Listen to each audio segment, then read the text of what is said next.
Azerbaycan Sesi Radyosu'ndan kucak dolu sevgiler. Bizi yalnız bırakmadığınız için size minnet duygularımızı sunarız.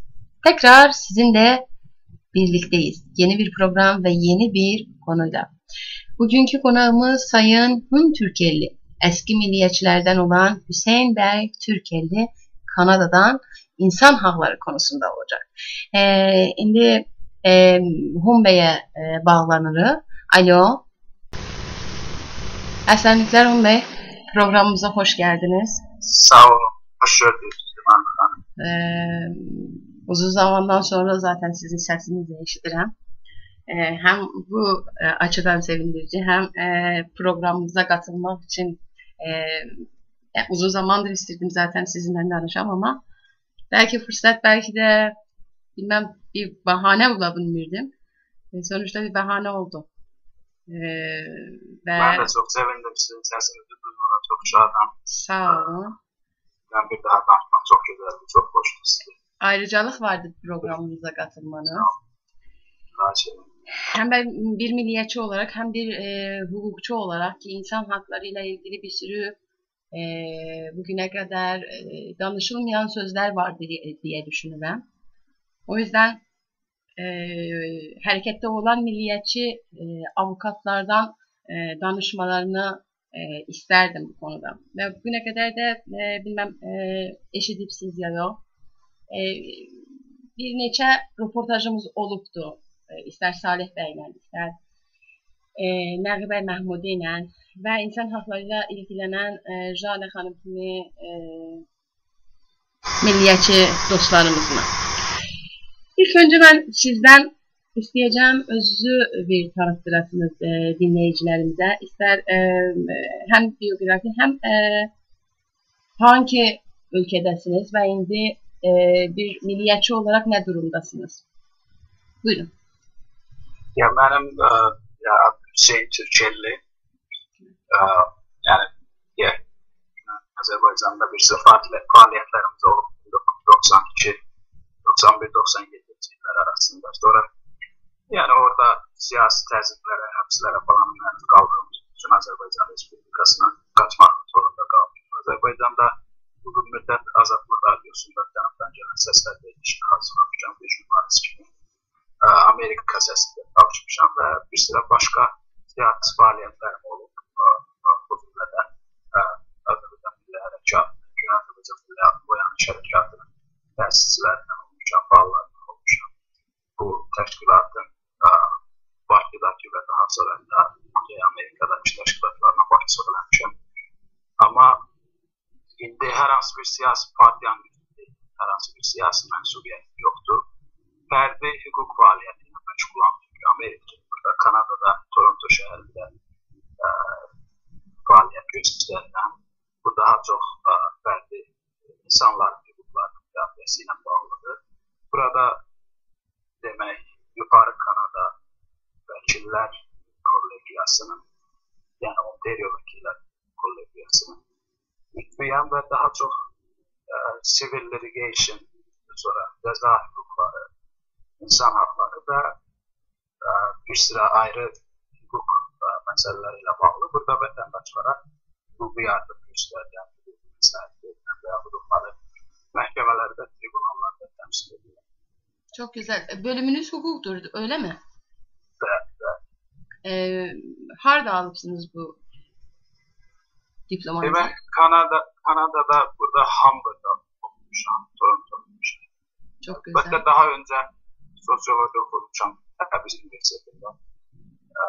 Ama yani burada tabii ki bu sayede ciddi bir nailiyet elde edemedim. Çünkü ona göre burada yeniden okula girmek zorunda kaldık ve məhkəmə tribunal təmsilçiliyi və təhsilin arkasında bilmişim və keçən ilin Cun ayına öz demək hüquq məsləhətlərinə baxmışam. Turan hüquq xidmətləri adına və yəni bu yöndə fəaliyyət göstərir.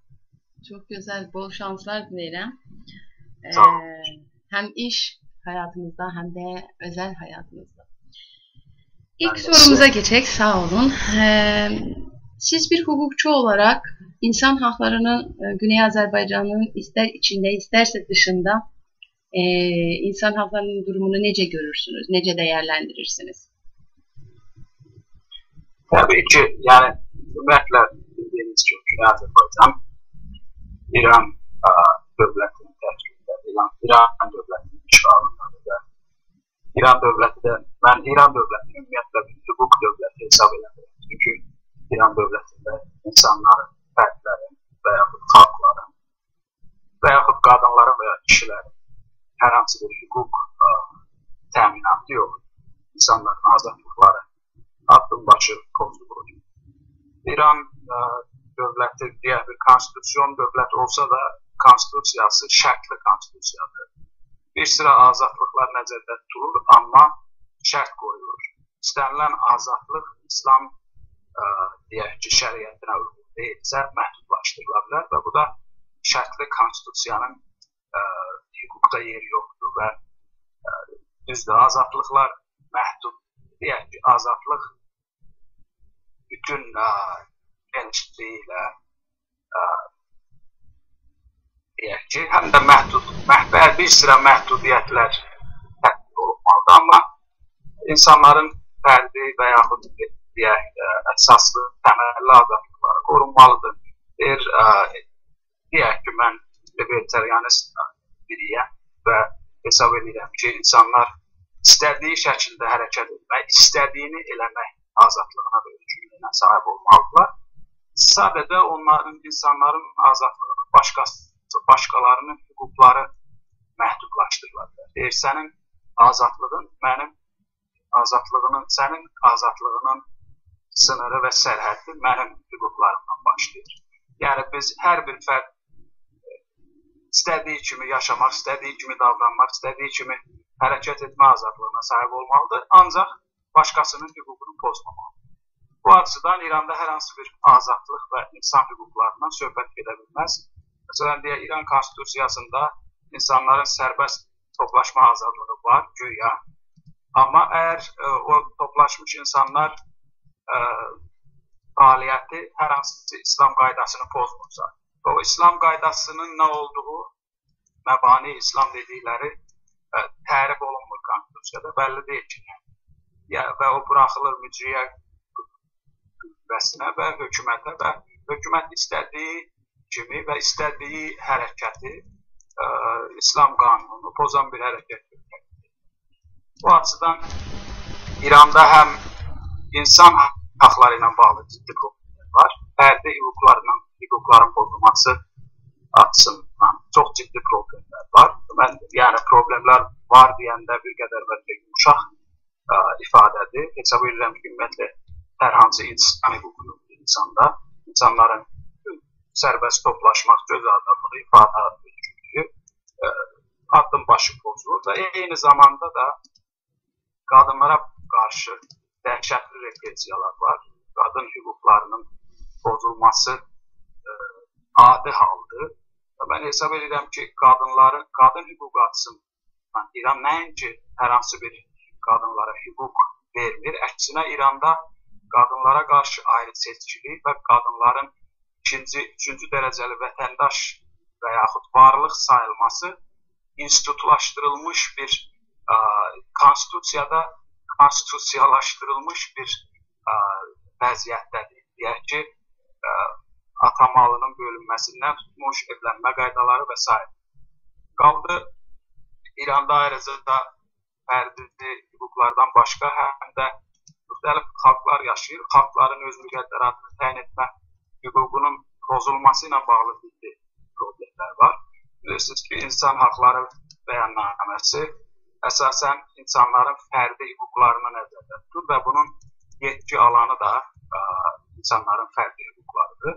Amma eyni zamanda insan haqları bəyannaməsi ilə yanaşı beynəlxalq hüquqda həm də ekonomik, sosial, kültürel hüquqların qorunması ilə bağlı beynəlxalq anlaşma var və bu beynəlxalq anlaşmanın təməl prinsiplərindən biri də xalqların öz müqəddəratını təyin etmə haqqıdır. Bu prinsipə görə xalqlar öz beynəlxalq siyasi statuslarını azad şəkildə hər hansı dış baskı olmadan bəlirləmək hüququna sahibdirlər. Onlar azad şəkildə tam bağımsız dövlət qura bilər. Azad şəkildə istəsələr federal birliyə qatıla bilərlər və yaxud muxtariyyət və yaxud limitli bağımsızlıq əldə edə bilərlər. Bu onların hüququdur. Hər bir xalqın, bu çox millətli, çox xalqlı dövlətlərdə yaşayan hər bir xalqın hüququdur. Deyək ki, İranda bugün 30 milyondan, 35 milyondan artıq Azərbaycan türkü və başqa xalqlar yaşayır, ərəblər, türkmanlar və s. Və onların öz müqəddəratını təyin etmə hüquqları təbii ki, pozulur. Onlara hər hansı bir seçim azadlığı verilir.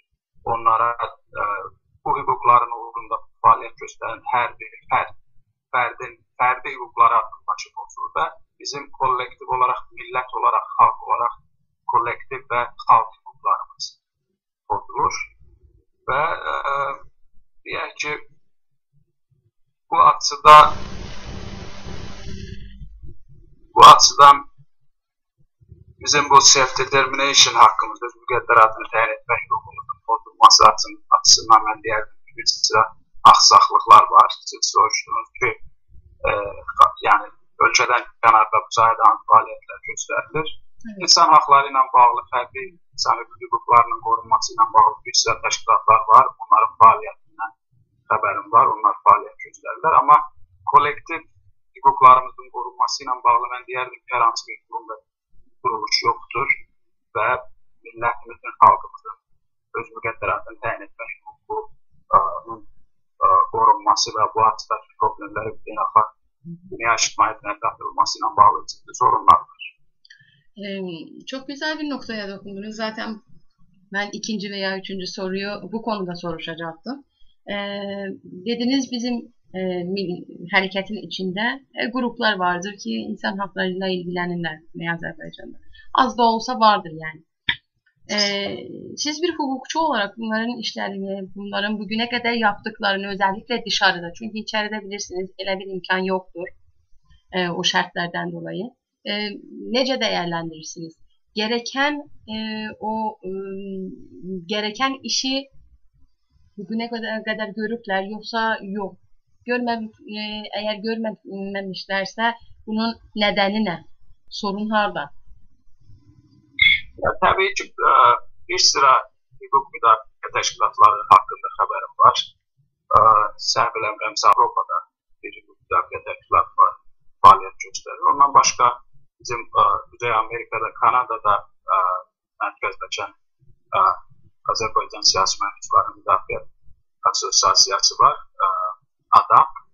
Hesab edirəm ki, ümumiyyətlə istənilən hüquq müdafiə təşkilatı və hüquq müdafiəçisinin fəaliyyətini yüksək qiymətləndirmək lazım. Mənə elə gəlir ki, yəni bizim bu hüquq müdafiə təşkilatları indiyə qədər bəlkə də əllərindən gələni eləyirlər.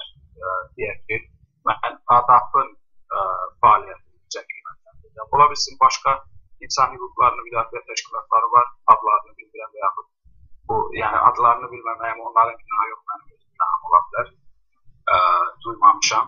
Hesab edirəm, bu təşkilatların fəaliyyətini yüksək qiymətləndirilməlidir. Onların, deyək ki, öz şəxsi resurslarına arxalanaraq, öz şəxsi bacarıqlarına və təbii ki, bu təşkilatların çox həvəskar insanların vasitəsilə yaradıldığından təbii ki, bir sıra organizasyonda və yaxud başqa axsaqlıqlar olacaq. Hesab edirəm ki, bu axsaqlıqları və yaxud nöqsanlar varsa, bunları birbaşa onların özündən arada qoymaq, özlərindən danışmaq və bu sorunları onların özündən soruşmaq lazımdır. Məncə fəaliyyətlər kifayət qədər var, amma təbii ki, fəaliyyətlərdə nöqsanlar da var. Bu nöqsanlar ola bilər ki, organizasyon təşkilatlanma məsələsi ilə bağlı olsun. Bu insan hüquqları müdafiə təşkilatlarının çoxu fərdlər tərəfindən fərdi qaydada idarə olunan təşkilatlardır və təbii ki, fərdlərin həm maddi, həm deyək ki, siyasi resursları məhdud olduğundan təbii ki, onlar bir çox şeyə əl çatdıra bilməyə bilərlər. Deyək ki, axsaqlıqlar olacaq, müdafiəsi ilə bağlı problemlər olacaq və deyək ki, bütün Güney Azərbaycanı və yaxud öz fəaliyyət yetki alanında olan bütün insanları ola bilsin ki, onlar qapsaya bilməyəcəklər və mənə elə gəlir ki, ən böyük problemlərdən biri də maddi problemlərdir. Dediyim kimi, təəssüf ki, bizim siyasi təşkilatlara olmadığı kimi, bu müdafiə təşkilatlarımızda da hər hansı bir yardım olunmur. Həm bilirsiniz, adətən non-profit organizationlar, bu qeyri-hökumət təşkilatları fərdi donation və fərdi yardımlar hesabına dolanan təşkilatlar olur. Və mənə elə gəlir ki, bizim təəssüf ki, bu milli hərəkatda Güney Azərbaycan türkləri olaraq, ola bilsin başqa millətlərdə, xalqlarda da belədir.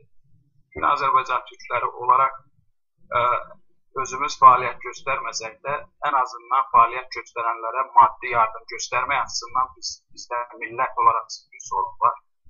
Və təbii ki, bu insanlar da hər hansı bir maddi yardım göstərilmədiyi üçün və yaxud başqa sahələrdə yardımlar göstərilmədiyi üçün bir sıra problemlərlə qarşılaşa bilərlər.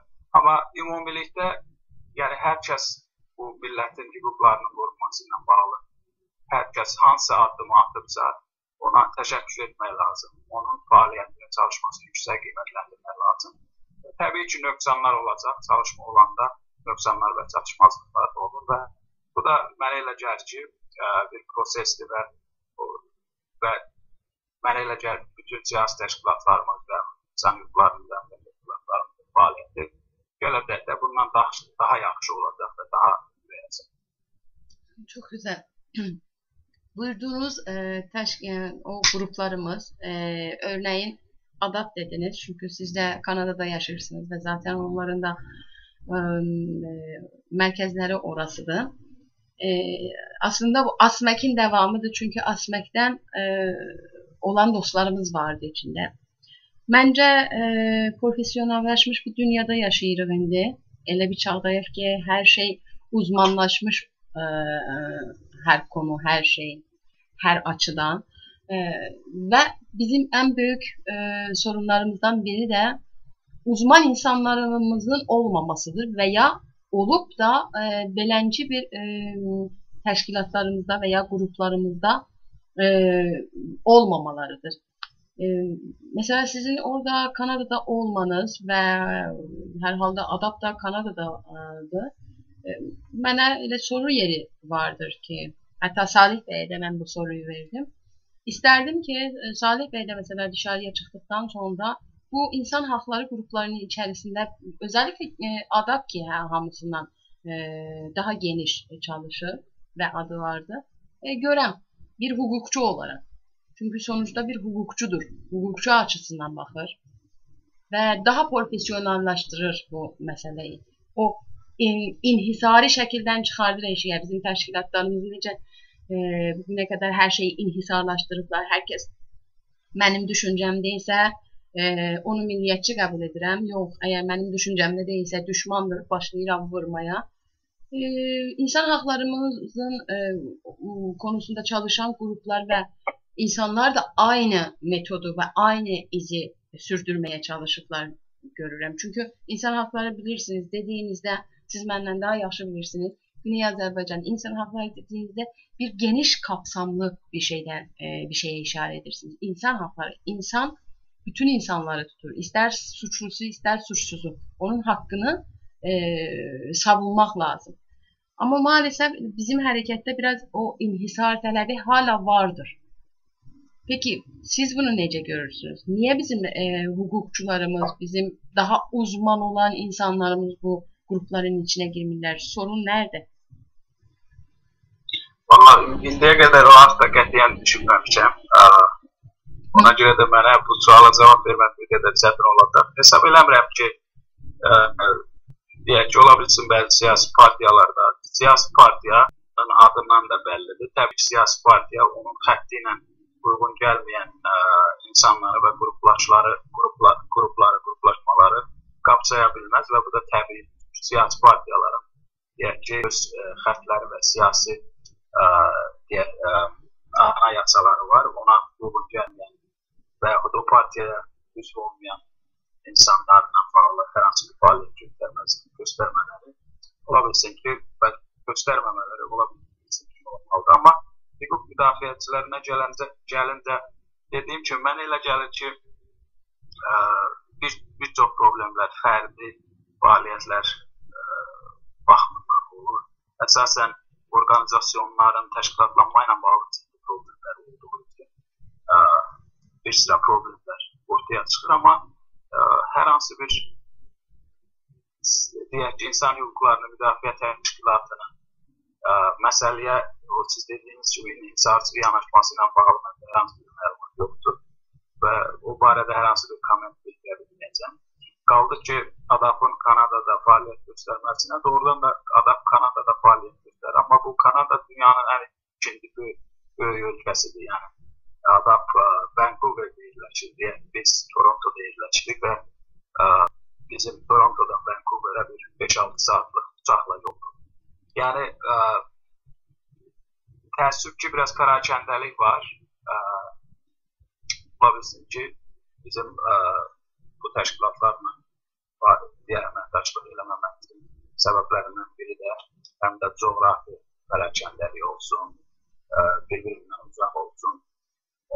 Amma mən şəxsən fərdi hüquqların müdafiəsi ilə sadəcə Kanadada məşğul oluram. Deyək ki, kimsə başvurursa, kimsənin haqqı pozulursa, insan haqqı və yaxud sivil haqqı və yaxud deyək ki, və yaxud hər hansı bir kriminal cəza ilə adam ittiham olunursa, yəni fərdi, şəxsi fəaliyyətlərdir bunlar.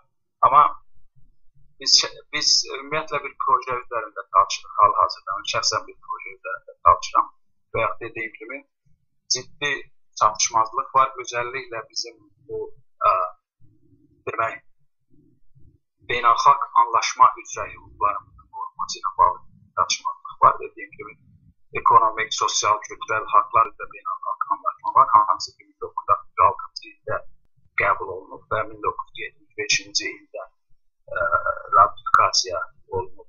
İran bu anlaşma 1968-ci ildə qoşulub və İran parlamenti də bu anlaşmanı 1975-ci ildə ratifikasiya edib. Həmin beynəlxalq anlaşmaya görə dediyim kimi xalqlarımız bütün Azərbaycan türklərinin öz müqəddəratını təyin etmək hüququ var. İran bu anlaşmaya imza atıb və bu anlaşmanın həyata keçirilməsi ilə bağlı öz üzərində öhdəlik götürür. Bu öhdəliklərin həyata keçirilməsi təbii ki, ciddi problemdir. İran bu hüquqları pozur və biz bir proje üzərində işləyirik və yaxud söylədiyim kimi insan haqları, bilirsiniz, BMT-nin İnsan Haqları Şurası var. Bu BMT-nin İnsan Haqları Şurasının 7 alanı, jurisdiction'ı sadəcə və sadəcə müxtəlif dövlətlərdəki fərdi hüquqlardır. Deyək ki, insan haqları yetki alanı baxımından sən millətlərin öz müqəddəratını təyin etmə haqqı məsələsini qaldıra bilməzsən. Və yaxud bu barədə şikayətləri BMT-nin İnsan Haqları Şurasına göndərə bilməzsən. Çünki BMT-nin İnsan Haqları Şurasının yetki alanı sadəcə fərdi hüquqların pozulması məsələsidir müxtəlif dövlətlərdə. Amma xalqların hüquqlarının, kollektiv hüquqlarının, o cümlədən öz müqəddəratını təyin etmə haqqının pozulması, demək BMT-nin bu ekonomik, sosial, kültürel hüquqlar üzrə komitəsi var, ona aiddir. Biz bir proje üzərində çalışırıq ki, Azərbaycan türklərinin hansı ki, deyək ki, Azərbaycanda insan haqları ilə yanaşı, həm də bunların kollektiv xalq olaraq milli hüquqları tapdalanır. Bu milli hüquqlarının tapdalanması ilə bağlı BMT-nin o adını çəkdiyim kültürel, ekonomik, sosial və kültürel komitəsindən müraciət etmək və mənə elə gəlir ki, bu sahədə profesional fəaliyyət götürə bilsə, bu sahədə ciddi fəaliyyət götürə bilsə, hətta Azərbaycan türklərinin kollektiv milli hüquqlarının pozulması ilə bağlı məsələni bəlkə beynəlxalq məhkəməyə belə çıxartmaq mümkündür. Yəni, bir sözlə onu demək istəyirəm ki, mən şəxsən fərdi açıdan, bilirsiniz, fərdi hüquqların pozulması ilə bağlı fəaliyyət çox çətin bir sahədir. Mən daha öncə dediyim kimi bu Azadlıq Radiosunda falan da daha öncə bu bu sahədə fəaliyyət göstərdiyim üçün bilirəm ki, orada hüququ pozulan insanları müəyyənləşdirmək çox çətindir. Adlı-başı hər kəsin hüquqları, fərdi hüquqları pozulur.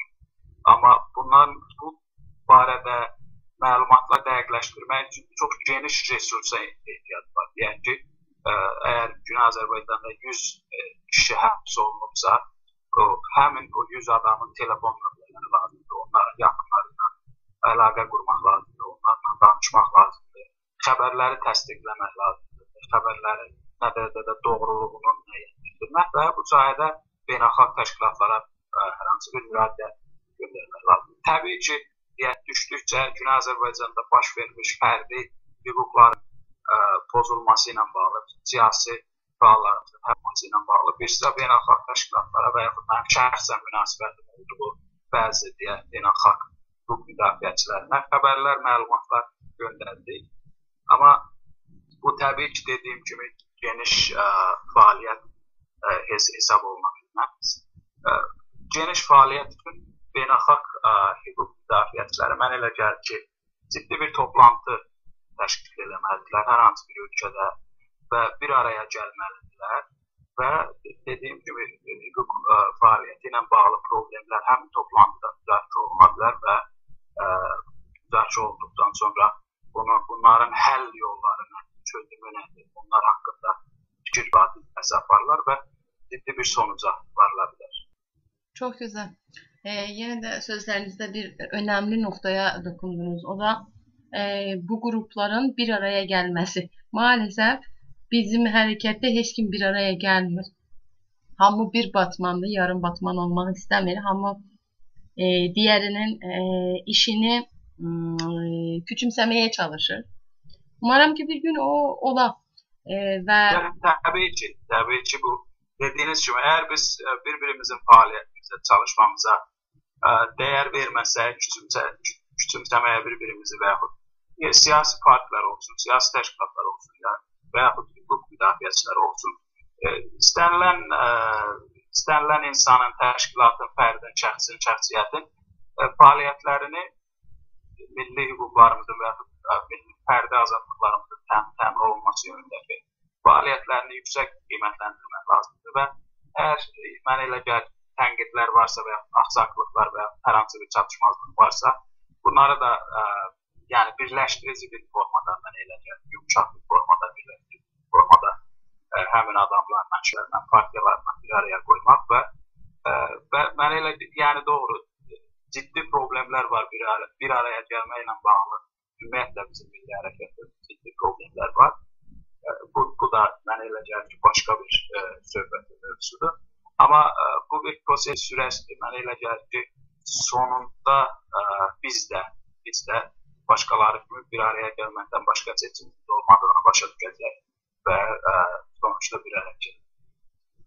Ben de umarım sizin gibi sonuca vardığımız zaman daha çok geç olmamış olursun.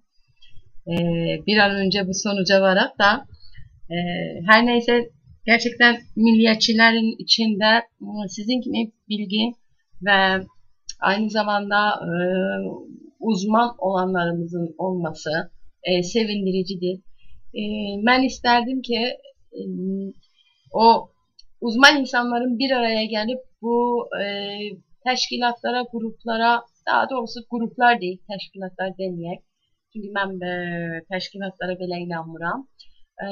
Amma bu gruplarımıza çalışan insanlara her açıdan yardım etmeleri. Çünkü tek başımıza sadece değil, həqiqi bir insanız.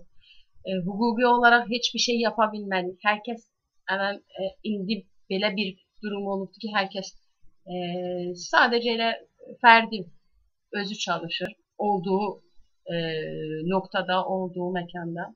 Bu da hiç yaxşı bir şey değil. Ve tek elden ses çıkmaz diyenler gerçekten de elədir.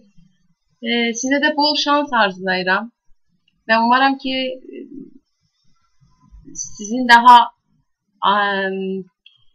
işlerinizde daha farklı şeyler görebilirim. Hukuki açıdan. Ve çok sağ ol. Ve aynı zamanda son söz olarak da bir şey demek istəyirdim. Siz buyurdunuz, indi heç bir təşkilata bağlı değilsiniz. Eskiden zaten GAMOV'daydınız, Milliyetçiler Partisi'nden ve ayrıldınız. İndi buyurdunuz hiçbir təşkilata. Bir sebebini sorabilir miyim? Yani sebepler daha çok yani subjektif sebepler de var, objektif sebepler de var. Dışarıda ben peki... Ben özümü yani bu formada her hansı bir teşkilat veya partiye, mevcut olan partiyaların her hansı birine katılmamak ve daha çok bağımsız müzakere faaliyet etmeklerime benim için daha rahattı. Hem de göre ki ben bir yani daha çok hukuk faaliyetine olunan yani benim diğer conflict of interest diye bir de var. Yani benim her hansı bir partiye üye olmam benim faaliyet dairemi həddindən artıq məhdudlaşdırar. Ben bütün yani mevcut partiyalara, təşkilatlara, gruplara hamısına böyük hörmətim var. Hamısının fəaliyyətini yüksək qiymətləndirirəm ki, onların fəaliyyəti yani biz istədiyimiz səviyyədə olacaq gələcəkdə. Ama eyni zamanda təbii ki sorunlar da var, çatışmazlıqlar da var.